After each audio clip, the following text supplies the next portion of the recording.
Matudo Classics Akajai no midem Akajai no midem Long journey, I sing it, but safe journey.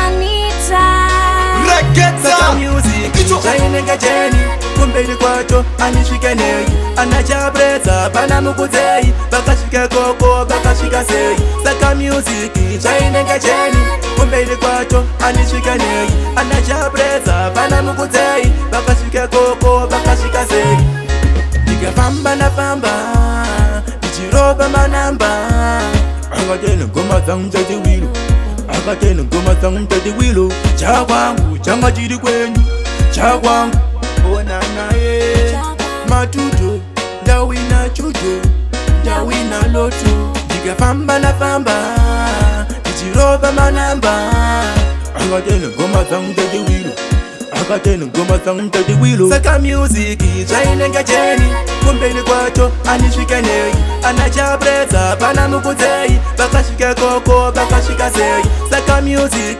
zainenga jeni kumbeli kwacho anishikenei anachabreza pana mukuzei bakashika koko bakashika sei Ndanga ndiri lost, now I'm found.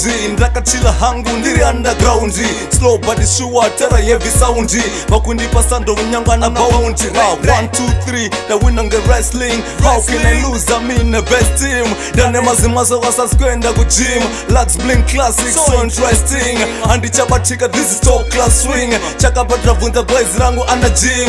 Tough like my team, amusu rangu stream. Andi mboko basra cause nina music zainenga jeni kumbeli kwacho anishikenei anachabreza pana mukuzei bakashika koko bakashika sei saka music zainenga jeni kumbeli kwacho anishikenei anachabreza pana mukuzei bakashika koko bakashika sei ndikafamba na famba ndichiroba manamba akatena ngoma zangu zaziwilo akatena ngoma zangu zaziwilo chakwangu changa chiri kwenyu chakwangu ona naye matuto ndawina chuto ndawina loto ndikafamba na famba ndichiroba manamba akatena ngoma zangu zaziwilo akatena ngoma zangu zaziwilo saka music zainenga jeni kumbeli kwacho anishikenei anachabreza pana mukuzei bakashika koko bakashika sei